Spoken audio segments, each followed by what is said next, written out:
ჯონ მაკარტური ღვთაებრივი სიყვარულის ტრიუმფი. ქადაგება ჩატარდა 2024 წლის 28 იანვარს.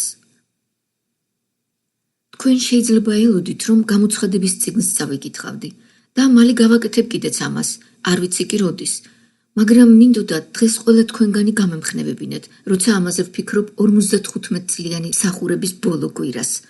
მომავალ კვირას კი 56 წელს ვიწყებთ. რაც სინამდვილეში შეუძლებლად მეჩვენება. მაგრამ მინდოდა რაღაც შთამაგონებელი შემომეთავაზებინა თქვენთვის და ავირჩიეთ წმინდა წერილის ის მონაკვეთი, რომელიც შესაძლოა მთელ ბიბლიაში ყველაზე გამამხნევებელი იყოს. ეს არის რომაელთა მერვე თავი. ახლა კი გეპატიჟებით გადაშალოთ თქვენი ბიბლია და დააკვირდეთ რომაელთა მიმართ ეპისტოლეს მერვე თავს. ეს შესანიშნავი თავია, მაგრამ ჩვენ კონკრეტულად 31-დან 39 მუხლებამდე გავამახვილებთ ყურადღებას. რომაელთა მერვე თავი 31-დან 39 მუხლებამდე და მე წაგიკითხავთ, რომ დაიმახსოვროთ. ამაზე რაღა ვთქვათ, თუ ღმერთი ჩვენსკენ არის, ვის შეუძლია იყოს ჩვენს წინააღმდეგ? ის, ვინც თავისი საკუთარი ძე არ დაინდო, არამედ გასცირა ჩვენთვის, ყველასათვის, განა მასთან ერთად ყოველივეს არ მოგვმადლებს? ვინ გაამტყუნებს ღმერთის რჩეულთ? ღმერთია გამომართლებელი. ვიღამ უნდა დასდოს მსჯავრი, ქრისტე იესო, რომელიც მოკვდა და კიდეც აღდგა მკვდრეთით, ღმერთის მარჯვნივ არის და შუამდგომლობს ჩვენთვის. რა ჩამოგვაშორებს ქრისტეს სიყვარულს? ჭირი თუ შევიწროვება, დევნა თუ შიმშილი, სიშიშვლე თუ საფრთხე, თუ მახვილი. როგორც წერია, რადგან შენს გამო გვხოცავენ ყოველდღე, დასაკლავ ცხრებად ვართ შერაცხილნი. მაგრამ ყოველივე ამას ვძლევთ ჩვენი მოყვარულის მეშვეობით და მწამს, რომ ვერც სიკვდილი და ვერც სიცოცხლე, ვერც ანგელოზები და ვერც მთავრობანი, ვერც ძალნი, ვერც აწმყო და ვერც მყოფადი, ვერც სიმაღლე და ვერც სიღრმე, ვერც ვერაფერი სხვა მთელს ქმნილებაში ვერ შეძლებს ჩვენს ჩამოშორებას ღმერთის სიყვარულისაგან ჩვენს უფალ იესო ქრისტეში.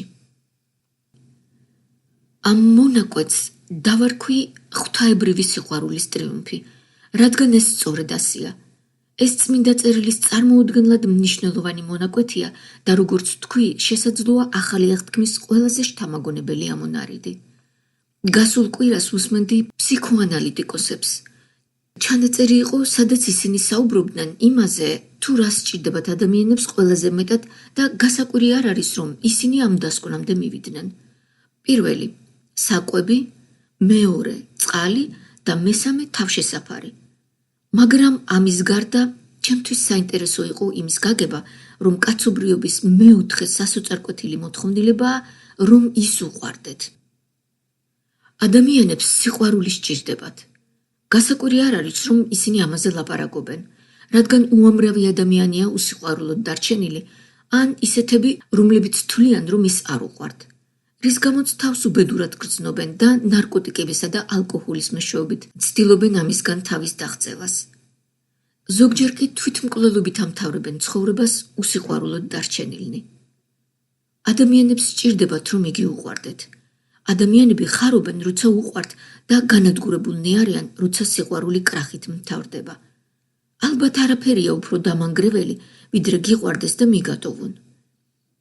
ადამიანთა სულები ესწრაფვიან სიყვარულს, რომელიც არ გაუცრუებთ იმედს, სიყვარულს, რომელიც არ ჩაქრება, სიყვარულს, რომელიც არ მიგატოვებს და სიყვარულს, რომელიც არ მოკვდება. მაგრამ სინამდვილეში ამ ქვეყნად მარადიული სიყვარული არ არსებობს. საკმაოდ რთულია სიყვარულის შენარჩუნება 1 წლის განმავლობაში და მით უმეტეს მთელი სიცოცხლე. მაგრამ არსებობს სიყვარული, რომელიც მარადიულია და ეს ის სიყვარულია, რომლის შესახებაც ახლახან წავიკითხეთ რომაელთა მერვე თავში. ეს არის ღვთის სიყვარული, 39 მუხლი, რომელიც ჩვენს უფალ ქრისტე იესოშია. ეს არის სიყვარული, რომელიც მოდის სისავსითა და სიუხვით, რომლებიც წარმოქმნიან მუდმივ კმაყოფილებასა და სიხარულს, ყველაფერზე გაცილებით აღმატებულს, რომლის შესახებაც ახლახან წავიკითხეთ რომაელთა მერვე თავში. ეს არის ღვთის სიყვარული, 39 მუხლი, რომელიც ჩვენს უფალ ქრისტე იესოშია. ეს არის სიყვარული, რომელიც მოდის სისავსითა და სიუხვით, რომლებიც წარმოქმნიან მუდმივ კმაყოფილებასა და სიხარულს, ყველაფერზე გაცილებით აღმატებულს. მოდით ცოტა უკან დავბრუნდეთ იოანეს სახარების მე-13 თავზე, სადაც ჩვენი უფალი თავის მოწაფეებთან ერთად შეიკრიბა ბოლო პასექზე, მისი გაცემის ღამეს, ანუ ჯვარცმის წინაღამეს, და ეს იყო ყველაზე რთული, უდავოდ ყველაზე რთული დრო მისი მიწიერი ცხოვრებისა. ჯვარცმის ტანჯვით მომლუდინეს ბაღში ოფლი სისხლის წვეთებად სდიოდა. მან განჭვრიტა, რომ მამა მიატოვებდა მას. მან განჭვრიტა, რომ კაცობრიობის მთელი ისტორიის განმავლობაში ყოველი მორწმუნის ყველა ცოდვას საკუთარ თავზე აიღებდა და სრულად დაისჯებოდა ყველა მათგანისათვის. მან ეს განჭვრიტა. იგი თავის მოწაფეებისგან რაღაც გამხნევებასა და დახმარებას ელოდა. იქნებ შეეძლოთ ცოტა ეფხიზლად და ელოცად, მაგრამ ჩვენ ნახეთ, რომ მათ ეს ვერ შეძლეს. მათ ვერ შეძლეს ელოცად მასთან ერთად. ისინი ზედმეტად დაკავებულები იყვნენ საკუთარი საზრუნავით. სინამდვილეში მაშინ, როდესაც ჩვენი უფალი თავისი მიწიერი ცხოვრების ყველაზე საშინელი მომენტის წინაშე დგას, ისინი მართლაც აღწევენ თავიანთ ყველაზე ცუდ, ყველაზე უარეს მდგომარეობას. როგორც ჩანს, მათ არ აწუხებდათ რა დაემართებოდა მას, მაგრამ ძალიან ღელებდნენ საკუთარ თავზე. ისინი მსჯელობენ, თუ რომელი მათგანი იქნება უფრო გამორჩეული, თუ კი არსებობს მომავალი სამეფო. იმ ღამით, როდესაც ის დააპატიმრეს, ისინი გაიქცნენ. ერთ-ერთმა მათგანმა, რა თქმა უნდა, გასცა იგი. მეორე, პეტრე, მის უარყოფას აპირებდა და ბოლოს იგი ყველამ მიატოვა. იმ ღამეს მართლაც საზიზღარი ჯგუფი შეიკრიბა. სწორედ ამიტომაც არის ასე მნიშვნელოვანი იოანეს სახარების მე-13 თავის პირველი მუხლი. მასში ნათქვამია: პასექის დღესასწაულის წინ იესო მიცოდა, რომ დადგა მისი ჟამი, ჯვარცმის საათი, ამ ქვეყნიდან მამასთან გადასასვლელად. და შემდეგ, რა კი შეიყვარა თავისიანები, რომლებიც წუთის ოფელში იყვნენ, ბოლომდე უყვარდა ისინი. რა კი შეიყვარა თავისიანები, რომლებიც წუთის ოფელში იყვნენ, ბოლომდე უყვარდა ისინი. ეს უბრალოდ წარმოუდგენელი განცხადებაა. მისი მიწიერი ცხოვრების ყველაზე რთულ ღამეს, ჯვარცმის წინაღამეს, როდესაც მისი მოწაფეები პრაქტიკულად უსარგებლოები იყვნენ და მალე მიატოვებდნენ მას, ის მათ მიმართ ამგვარ სიყვარულს გამოხატავს. მათი ყველაზე იმედგაცრუებული საქციელის მომენტში მას ისინი ბოლომდე უყვარდა. მას უყვარდა ისინი, ბერძნულად eis telos, ბოლომდე.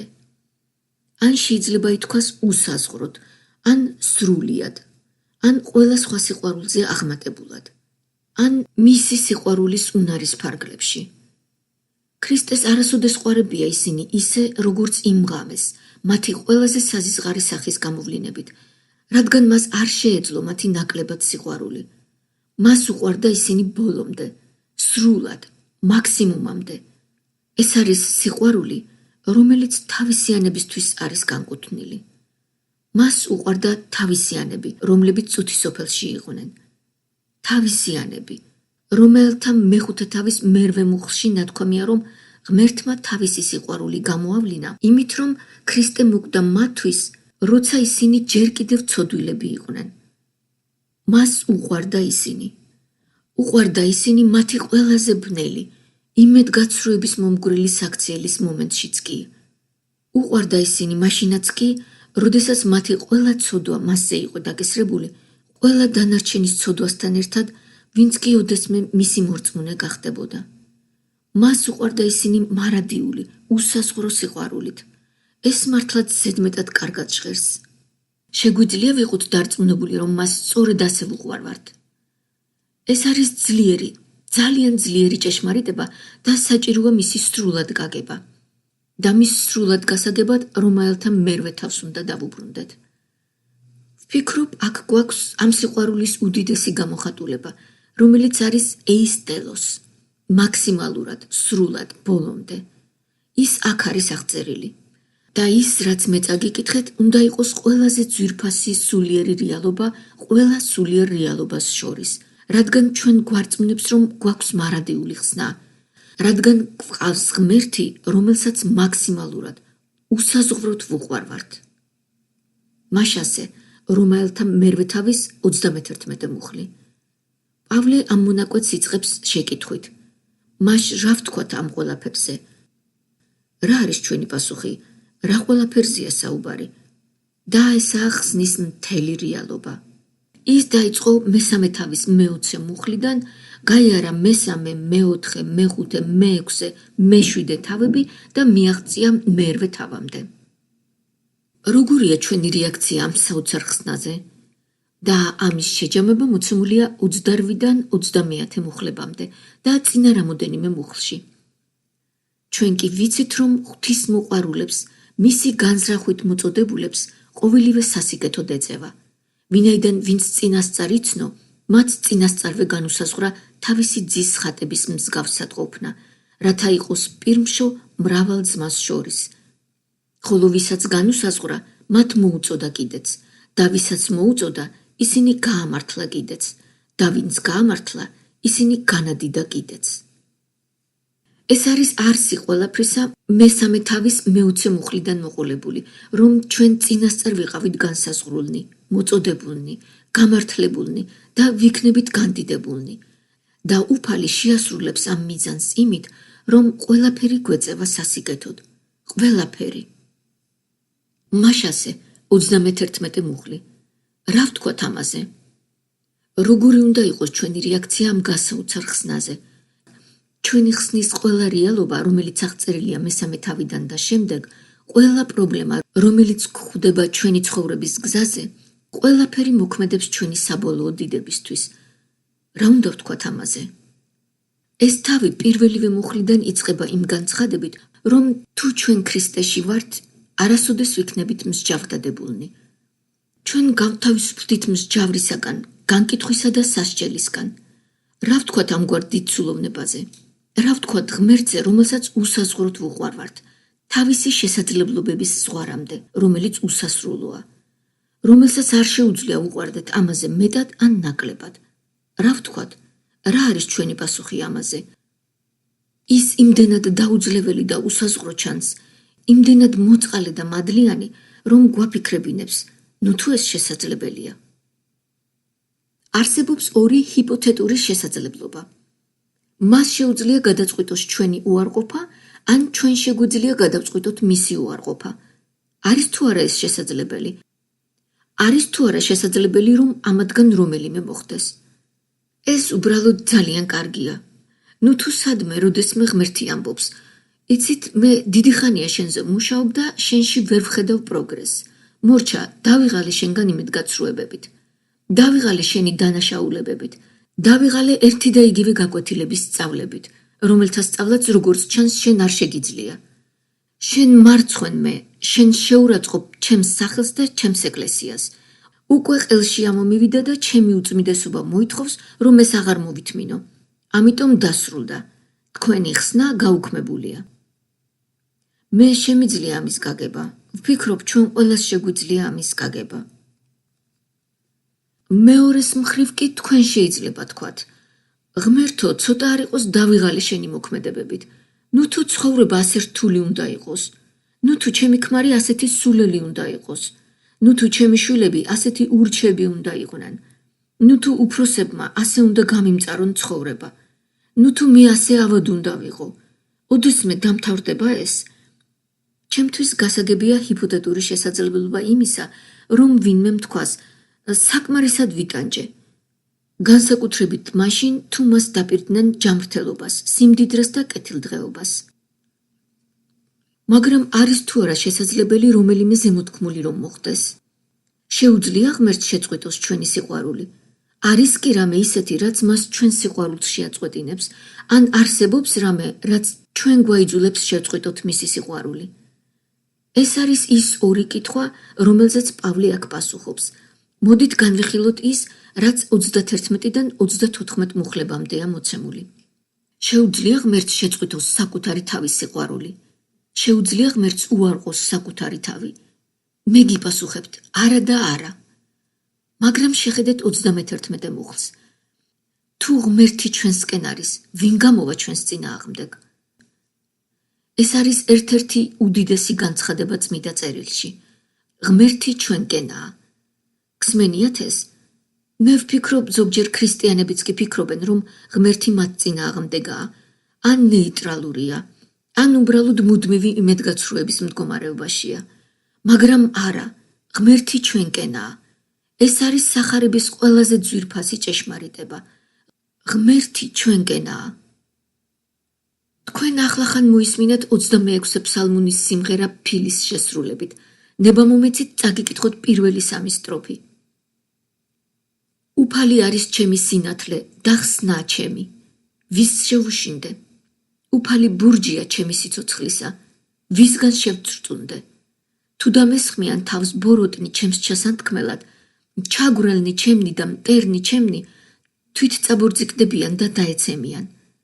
ჯარმაც რომ დაიბანაკოს ჩემს წინააღმდეგ, არ შეშინდება ჩემი გული. თუ ომი ატყდა ჩემს წინააღმდეგ, მაინც იმედი მექნება. რაშია მეფსალმუნის დარწმუნებულობა? აი რას გვეუბნება ამის შესახებ 45 ფსალმუნი, მუხლი პირველი. ღმერთია ჩვენი მფარველი და ძალა, სწრაფი შემწე გასაჭირში, ამიტომ არ შეგვეშინდება. მუხლი მე-7. ძალთა უფალი ჩვენთანაა.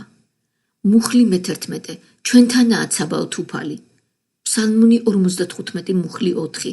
ღმერთს, რომლის სიტყვასაც ვადიდებ, ღმერთს ვარ მინდობილი და არ მეშინია, რას მიზამს კაცი.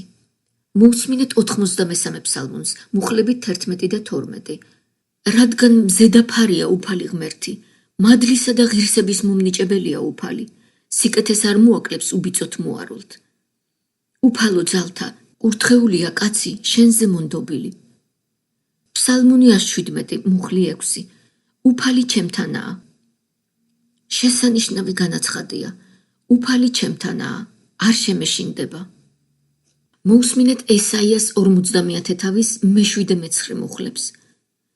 ცაბაოთ უფალი მეხმარება მე, ამიტომაც არ დამცირებულ ვარ, ამიტომ გავიკაჟე სახე და ვიცი რომ არ შევრცხვები.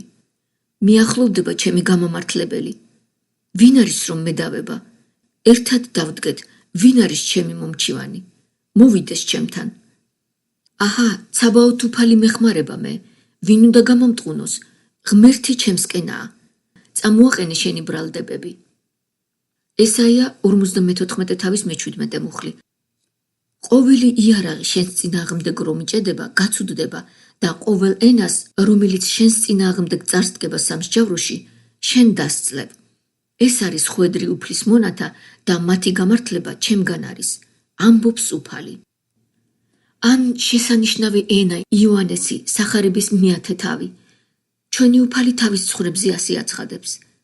მე მათ საუკუნო სიცოცხლეს ვაძლევ და ისინი უკუნისამდე არ დაიღუპებიან და ვერავინ გამომტაცებს მათ ჩემი ხელიდან. ჩემი მამა, რომელმაც მომცა ისინი, ყველაზე დიდია და ვერავინ გამოტაცებს მათ მამის ხელიდან. მე და მამა ერთი ვართ.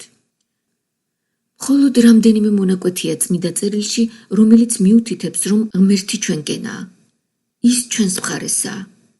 მან იცის, რომ ჩვენ სუსტები ვართ, მან იცის, რომ ცოდვილები ვართ. იცის, რომ წავიბორძიკებთ, იცის, რომ შევცდებით, რომ განვიცდით წარუმატებლობას. ჩვენ არ გვიყვარს იგი ისე, როგორც საჭიროა, არ ვემსახურებით მას ისე, როგორც საჭიროა, მაგრამ ის ჩვენკენაა. შეხედეთ 32 მუხლს. აი დასტური. ვინც საკუთარი ძე არ დაინდო, არამედ ყველა ჩვენგანისათვის გასწირა, როგორ არ მოგვანიჭებს მასთან ერთად ყველაფერს. ეს არის უდიდესი დასტური იმისა, რომ ღმერთი ჩვენთანაა. რა არის ეს, რომ მან არ დაინდო საკუთარი ძე, არამედ გასწირა იგი ყველა ჩვენგანისთვის. ლაპარაკობს რა მის სიკვდილზე. ღმერთს ვუყვარვართ ჩვენ და რომ ვუყვარვართ, ამიტომ გამოგზავნა თავისი ძე. მან ის ჩვენთვის მსხვერპლად შესწირა. მან არ დაინდო თავისი ძე. მან პირდაპირი მნიშვნელობით მოითხოვა თავისი ძისგან ყველაზე საშინელი, წარმოუდგენელი მსხვერპლი და ეს გააკეთა უღმრთო, ბოროტი ადამიანების გულისთვის. მოусმინეთ რომაელთა მე-5 თავის მე-6 მუხლს. რადგან ქრისტე, როცა ჯერ კიდევ უძლურნი ვიყავით, თავის დროზე უხთოთათვის მოკვდა. მერვე და მე-9 მუხლები. ღმერთი თავის სიყვარულს ჩვენდამე იმით ამტკიცებს, რომ ქრისტე ჩვენთვის მოკვდა, როცა ჯერ კიდევ ცოდვილები ვიყავით. ახლა კი, როცა მისი სისხლით გავმართლდით, მით უფრო გადავურჩებით რისხვას მისი წყალობით. რადგან თუ მისი ძის სიკვდილით შევურიგდით ღმერთს, როდესაც მტრები ვიყავით, მით უმეტეს შერიგებულნი გადავრჩებით მისი სიცოცხლით. სხვა სიტყვებით რომ ვთქვათ, ეს არის კამათი უფრო დიდსა და უფრო მცირეს შორის. თუ ღმერთმა უფრო დიდი მსხვერპლი გაიღო, როდესაც მთლიანად ცოდვილები ვიყავით, ის უფრო ნაკლებ მსხვერპლს გაიღებს ახლა, როცა ნაკლებად ცოდვილები ვართ. მისი სიყვარული იმდენად ძლიერია, რომ მან შეგვიყვარა ჩვენ, როცა ჩვენ უღმრთოები ვიყავით. მან შეგვიყვარა, როცა ჩვენ მტრები ვიყავით მისი. და ისე ძლიერ შეგვიყვარა, რომ არ დაინდო თავისი ძე. ეს აზრი მე ვფიქრობ დაბადების 22 თავიდანაა ნასესხები. გახსოვთ დაბადების 22 თავში აბრაამი და ისააკი.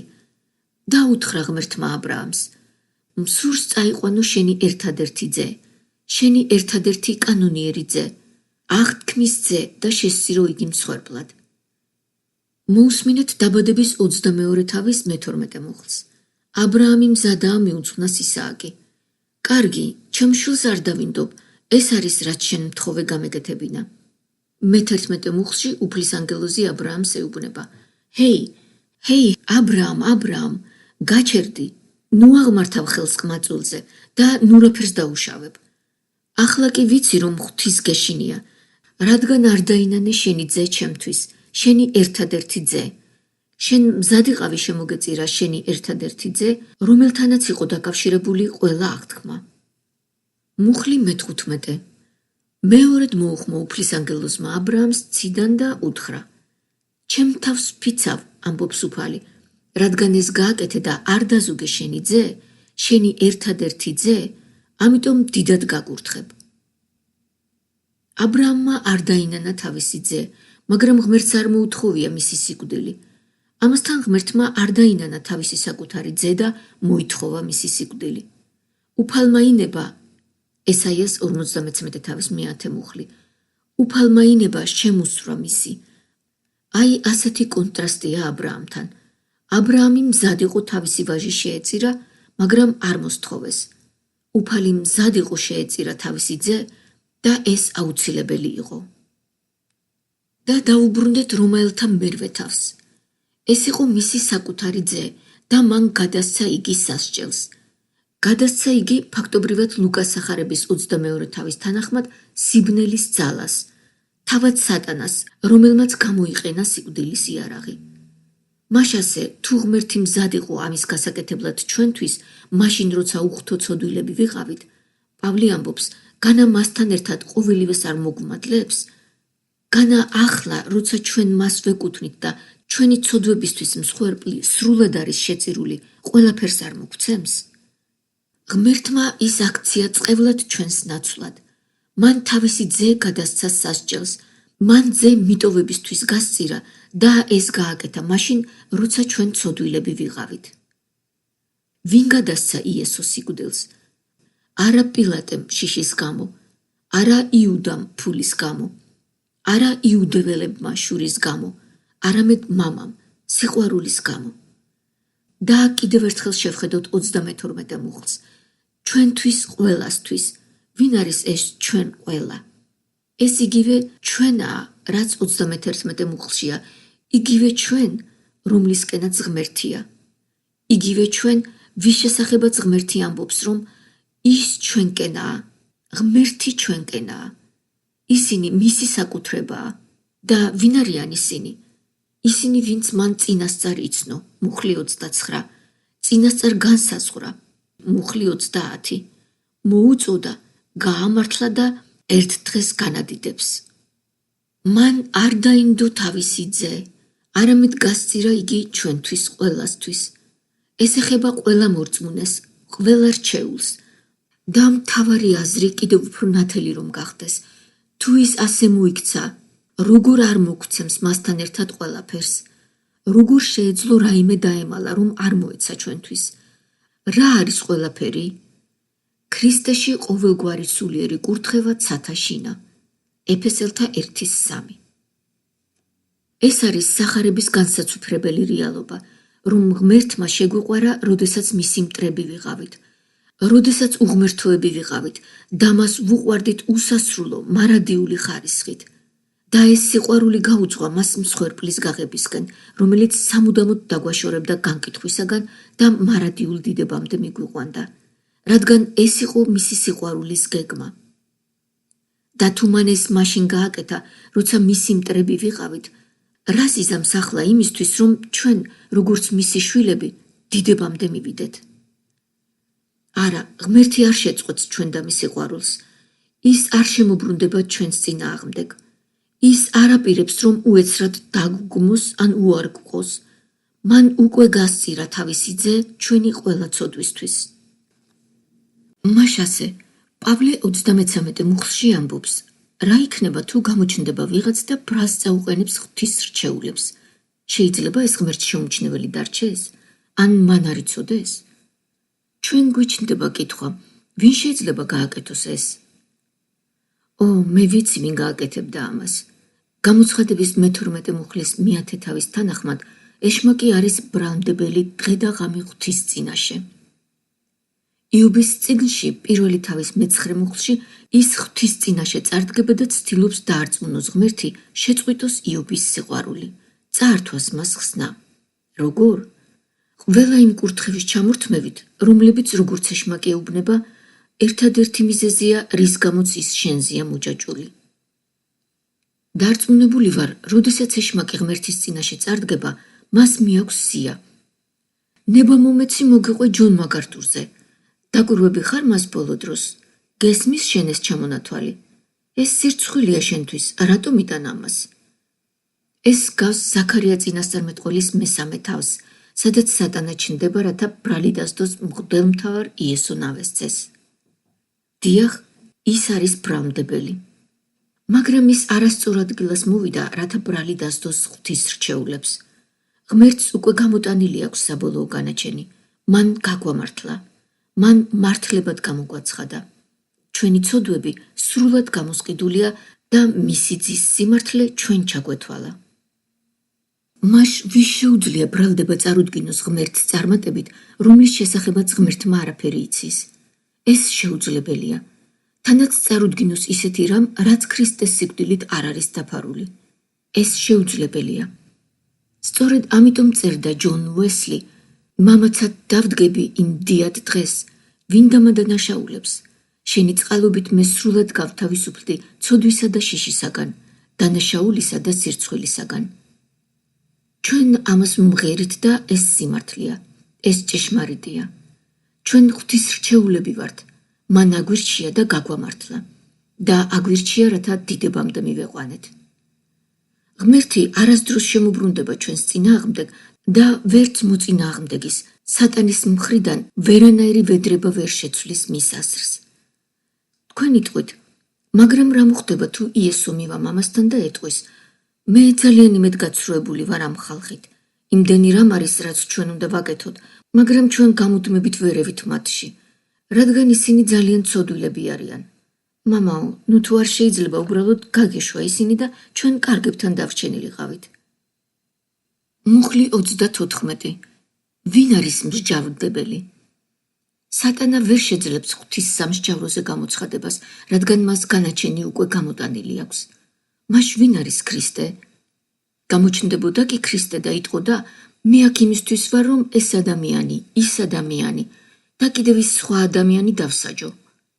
აი ჩემი სია იმ მიზეზებისა, თუ რატომ უნდა შევწყვიტოთ ამ ადამიანების სიყვარული. ნუ თუ ქრისტე გააკეთებდა ამას. არა. პავლე 4 მიზეზს ასახელებს, თუ რატომ. ქრისტე იესო არის ის, ვინც მოკვდა. ეს ნიშნავს, რომ მან უკვე გადაიხადა საფასური. მან უკვე სრულად გადაიხადა საფასური. საიდან ვიცით, რომ მან სრულად გადაიხადა საფასური? რადგან იქვე წერია, ის ვინც აღდგა. ის მოკვდა, ეს არის პირველი, რაც უნდა ვიცოდეთ, რომელიც მიეცა ჩვენი ცოდვებისათვის, რომელთა 4:25 და აღდგა ჩვენს გასამართლებლად. ამგვარად, ქრისტე მოკვდა და მამამ აღადგინა იგი, ხოლო მამის მიერ მისი აღდგომა სრული გამოსყიდვის ღვთაებრივი დადასტურება იყო. მამა კმაყოფილი იყო ქრისტეს მსხვერპლით თავის რჩეულთათვის. და არა მხოლოდ ეს. პავლე აგრძელებს 34 მუხლის მესამე განაცხადს. ვინც ღვთის მარჯვნივ არის. ეს 100 ფსალმუნის პირველი მუხლის გამოძახილია. უთხრა უფალმა ჩემს უფალს. ღმერთი მამა ეუბნება ღმერთ ძეს. დაჯექი ჩემს მარჯვნივ, ვიდრე შენს მტრებს, შენს ფეხქვეშ არ დავამხობ. ებრაელთა მიმართ პირველი თავის მესამე მუხლში ის ამბობს. მას შემდეგ, რაც მან ჩვენი ცოდვების განწმენდა აღასრულა, დაჯდა იგი დიდების მარჯვნივ მაღალთა შინა. ეს არის მისი ამაღლება. მისი სიკვდილი, მისი აღდგომა და მისი ამაღლება ყველაფერი ადასტურებს, რომ ქრისტე არასოდეს დაგვადანაშაულებდა. ის ჩვენთვის მოკვდა და სრულად გადაიხადა ამის საფასური. ის ამაღლდა და მამამ ნათლა დაჩვენა, რომ მისი მსხვერპლი სრული იყო. მერე კი მამამ იგი თავის მარჯვნივ დასვა, რადგან მან აღასრულა თავისი ხალხის ცოდვების განწმენდა. და კიდევ ერთი, ის ჩვენთვის შუამდგომლობს.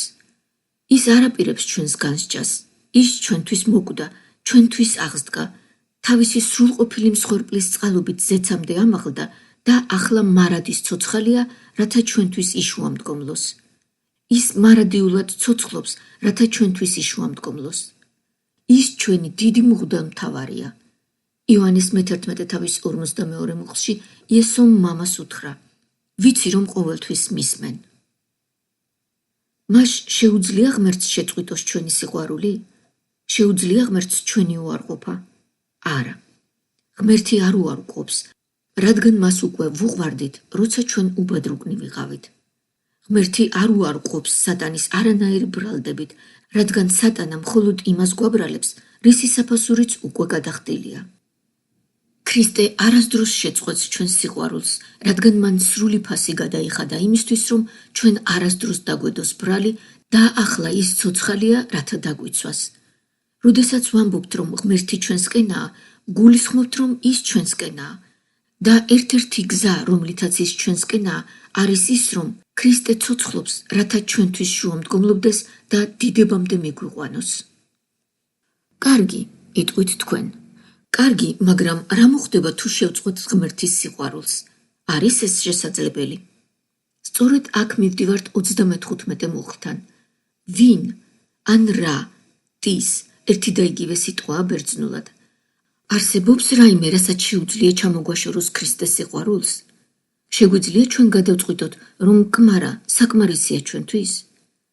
შემდეგ კი ის გვთავაზობს ძალიან მიახლოებით ჩამონათვალს იმ ფაქტორებისა, რამაც თეორიულად შეიძლება გადაწყვეტილება მიგაღებინოთ. მე მგონი აღარ მინდა ვიყო ქრისტიანიო. ეს ნამდვილად ის ფაქტორებია, რაც სარეველა ნიადაგზე მუშაობის გამოცდილებიდან მოდის. ცოტა დევნა, ცოტა გასაჭირი და უნაყოფობა და ისინი დაიღუპნენ. შესაძლებელია, რომ თუ ცხოვრება საკმაოდ გართულდება, ჭეშმარიტმა მორწმუნემ შეწყვიტოს ქრისტეს სიყვარული. რა შეიძლება ეს იყოს? კარგი, მოდით გადავხედოთ 35 მუხლს. ახლა რას ვიტყვით ჭირზე, ანუ ზეწოლაზე? აქ საუბარია გარედან მომდინარე ტანჯვაზე, თლიფსისზე. ეს სიტყვა ლათინურად აღნიშნავს ცემას, შოლტით გვემას, ძლიერ დარტყმებს, წამებას, გაშოლტვას, ანუ სიცოცხლეში არსებულ მართლაც მძიმე და სასტიკ ტკივილებს. და აქ არსებული აზრობრივი შეფერილობა იმაზე მიუთითებს, რომ ეს ტანჯვა ჩვენზე მოდის ქრისტეს გულისთვის, იმიტომ რომ მას ვეკუთვნით, იმიტომ რომ მისი ვართ. ეს გვაყენებს ისეთ მდგომარეობაში, სადაც ქვეყნიერებას ვძულვართ და საბოლოოდ შეიძლება დევნამდე მივიდეს. ჭირი შეიძლება გამოიხატოს სხეულის დაზიანებითაც, მძიმე ფიზიკური ტანჯვითაც. იქნებოდა ეს საკმარისი, რომ ვინმეს ეთქვა: კარგი, კმარა, ეს უკვე მეტისმეტია ჩემთვის. ან რა სიტყვით მეორე სიტყვაზე, გაჭირვებაზე? ეს არის შინაგანი სირთულე. ეს სიტყვა ნიშნავს ვიწროს, შეზღუდულ მდგომარეობას, თითქოს ჩიხში ხარ და გამოსავალი არ ჩანს. შეიძლება კი ვიყოთ ისეთ მძიმე მდგომარეობაში, რომელიც გამოუვლად გვეჩვენება, რომელიც ჩვენთვის ცუდად მიმდინარეობს და ვთქვათ: მისმინე უფალო, ეს მეტად აღარ მჭირდება, სად არის კურთხევები? და დევნა. ეს არის სიტყვა, რომელიც ნიშნავს შეურაცხყოფას, ფიზიკურ და ფსიქიკურ ტანჯვასა და ძალადობას ქრისტეს მოძულეთა მხრიდან. ის იმდენად უკიდურესობაში ვარდება, რომ კითხვას სვამს. აიძულებს თუ არა უკიდურესი დევნა მორწმუნეებს შეწყვიტოს ღმერთის სიყვარული. ეს შეიძლება მოიცავდეს ჩიმშილს, საკვების გარეშე დარჩენას, ციშიშვლეს, ტანსაცმლის გარეშე დარჩენას. საფრთხე, რას ნიშნავს საფრთხე? უბრალოდ მუდმივად საფრთხის წინაშე ყოფნას და ბოლოს מחვილს, ანუ სიკვდილს. თუ საკმარისი იქნებოდა ეს, გულისხმობ იმას, რომ თუ ყოველივე ეს დაატყდება თავს ქრისტიანს, ჭირი, გასაჭირი, დევნა, შიმშილი, სიშიშვლე, საფრთხე და მახვილი, არის ეს საკმარისი იმისთვის, რომ ვინმე თქვას, კმარა, აღარ მინდა ეს ყველაფერი, ამისთვის არ მომიწერია ხელი. თუ ეს მიგვიყვანდა ეჭვამდე, ცოდვამდე, ქრისტეს უარყოფამდე. თუ გვაიძულებდა მასზე ზურგის შექცევას, როგორც ეს იუდამ გააკეთა, როცა იმედგაცრუებული დარჩა ქრისტეს დასმული აქცენტებით, რაც მისი აზრით არ იყო ის, რაც ქრისტეს უნდა აწუხებდეს და ამიტომაც უღალატა მას. თუ საქმე ასე ცუდად წავა, თუ ჩვენც წავალთ ქრისტეს წინააღმდეგ. და ნახეთ, ეს არის მოულოდნელი. შეხედეთ 36 მუხლს, რომელიც პირდაპირ არის ციტირებული 44 ფსალმონის 22 მუხლიდან. შენს გამო მთელი დღე გხოცავენ, დასაკლავ ცხრებად ვართ მეჩნეულნი. როცა საქმე რეალურ დევნას ეხება, თუ ეს საკმარისი იქნებოდა, რომ ქრისტიანი გატყდეს და უფალს ზურგი აქციოს. თუ ეს ასია. შესაძლოა, რომ დევნა ოჯახის წევრების მხრიდანაც მოდიოდეს. იესო მათეს მეათე თავში თქვა, რომ ის არ მოვიდა მშვიდობის მოსატანად, არამედ מחვილისა და რომ ის ოჯახის წევრებსაც კი დააშორებს ერთმანეთს. დევნა მრავალი გზით შეიძლება მოხდეს. ასეთი მძიმე პირობების შემთხვევაში შეიძლება ვინმე თქვას, მისმინეთ, თუ ამდენი ტანჯვა მომიწევს, არ ამგონია ქრისტე მჭირდებოდეს. მაგრამ იტყვის კი ამას ჭეშმარიტი მორწმუნე ოდესმე. არა. შეხედეთ 37 მუხლს. მაგრამ ყოველივე ამას, რას? გასაჭირს, ტანჯვას, დევნას, შიმშილს, სიშიშვლეს, საფრთხეს, מחვილს. ვძლევთ იმის მეშვეობით, ვინც შეგვიყვარა, ჩვენი მოყვარულის მეშვეობით. არა ისე თითქოს ძლივს დააღწიეთ თავი, ან თითქოს უბრალოდ გადარჩით. თქვენ იღებთ სრულ გამარჯვებას. თქვენ ხართ ჰიპერნიკომენი, გამარჯვებული სრული, გადამწყვეტი და უპირატესი გამარჯვებით. მე მესმის, რას ნიშნავს იყო გამარჯვებული, სხვა სიტყვებით რომ ვთქვათ, იგებთ იმით, რომ ცდუნებასთან ბრძოლაში არ ნებდებით, ფარხმალს არ ყრით. მაგრამ რა არის ამაში ზედმეტად აღმატებული? ის, რომ თქვენ არა მხოლოდ მოიგეთ ბრძოლა, არამედ ახლა გაცილებით უფრო ძლიერი გახდით, ვიდრე ოდესმე იქნებოდეთ მის გარეშე.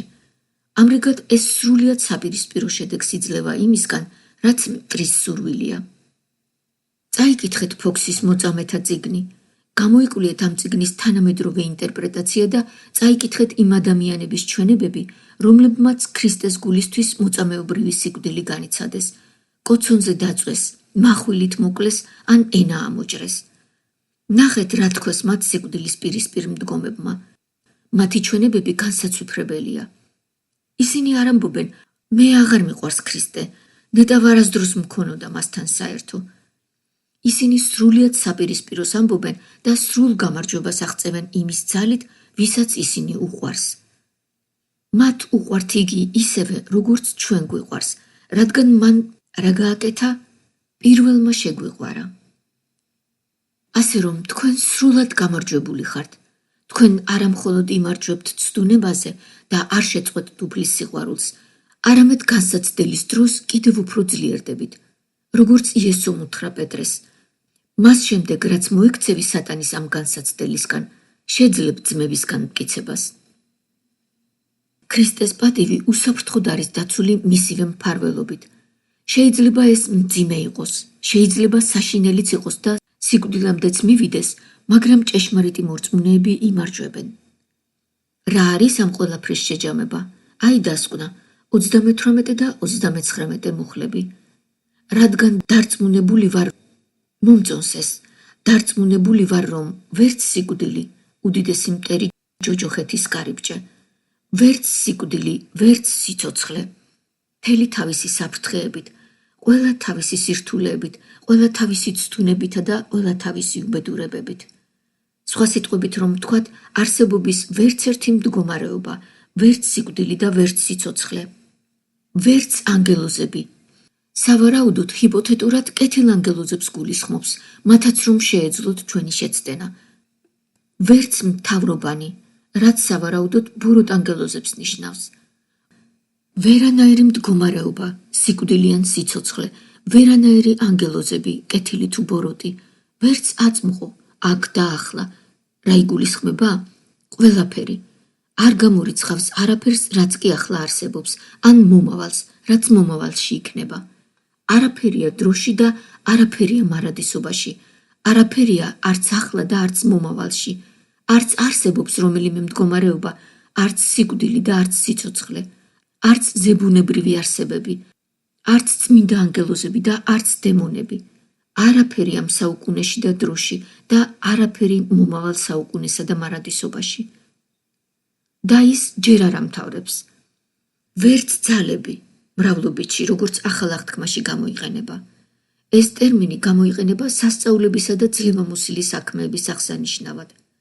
არ არსებობს არანაირი ზებუნებრივი ძალა, არანაირი ძლევამოსილი ძალა. შემდეგ კი ის მაქსიმალურად შორს მიდის, რათა გვაჩვენოს ამ რეალობის სიმაღლე და სიღრმე. ვერც სიმაღლე. ეს ასტროლოგიური ტერმინია და აღნიშნავს ვარსკვლავს, როცა ის ზენიტშია. და ვერც სიღრმე. იგივე ვარსკვლავი თავის ყველაზე დაბალ წერტილში. ის მოიცავს მთელ ზეცას, ვერაფერი. ვერაფერი სიცოცხლეში, ვერაფერი სიკვდილში, ვერაფერი ანგელოზთა სამყაროში, ვერაფერი დემონთა სამყაროში, ვერაფერი დროში, ვერაფერი მარადისობაში, ვერც ერთი სასწაულებრივი ძალა, ვერაფერი დედამიწაზე, ვერაფერი ზეცის ერთი კიდიდან მეორემდე. დედამიწიდან სადაც ჩვენ ვდგავართ, უსასრულო სივრცის კიდემდე. ვერაფერი ვერ შეძლებს რას? ჩვენ განცალკევებას ღმერთის სიყვარულისგან, რომელიც არის ქრისტე იესოში, ჩვენს უფალში. და ის უბრალოდ ამატებს, ვერც სხვა რომელიმე ქმნილებას. ეს შეუძლებელია მოხდეს. ღმერთი არ შეწყვეტს ჩვენს სიყვარულს და ჩვენც არასდროს შევწყვეტ მის სიყვარულს. ჯორჯ მათისონი, ახალგაზრდა პასტორი, მგონი დაახლოებით 18 წლის ასაკში იყო, შესაძლოა ცოტა უფროსიც, როდესაც ეს მოხდა. 1882 წელს ის ერთ გოგონაზე თავის საცოლეზე დაინიშნა და ცუდი ამბავი შეატყობინა. შეატყობინა, რომ ბრმავდებოდა. და როდესაც გოგონამ ეს ამბავი მოისმინა, ნიშნობა ჩაშალა. მან უთხრა, რომ ცხადია მას მოუწევდა მისი თვალი ყოფილიყო და ეზრუნა მასზე. გოგონასთვის კი ეს არ იყო საინტერესო. ასე რომ ჯორჯ მათისონმა დაწერა ჰიმნი, რომელიც ასე იწყება. ო სიყვარულო, რომელიც არ მიშვებ, მე შენში ვასვენებ ჩემს დაღალულ სულს. გიბრუნებ სიცოცხლეს, რომელიც შენგან მაქვს, რომ მისი ოკეანის სიღრმეებში უფრო აივსოს. და ეს სწორი პასუხია, ხომ ასეა? რადგან ჩვენ ისეთი სიყვარულით ვართ შეყვარებულნი, რომელიც არასოდეს არ მიგვატოვებს. მაშ მოდით ვიცხოვროთ ამ სიყვარულის სიღრმეებში. კარგით? იერემია წინასწარმეტყველის წიგნის 31 თავის მესამე მუხლში ვკითხულობთ. ჩაიწერეთ სადმე იერემია 31:3. საუკუნო სიყვარულით შეგიყვარე. საუკუნო სიყვარულით შეგიყვარე. გინდათ სიყვარული? სიყვარული არსებობს. ის არსებობს. მამაო, ჩვენ ჭეშმარიტად ენაბრგვილები ვართ შენს წინაშე, როცა ვცდილობთ, რომ ჩავწვდეთ და სიტყვებით გამოვხატოთ ჩვენი ხსნისა და შენი სიყვარულის საოცრებები. ამით გაგვამხნევე დღევანდელ დღეს და დავიკარგოთ ამ ღვთიური სიყვარულის ოკეანეში და შეგიყვაროთ საპასუხოდ. ქრისტეს სახელით. ამინ.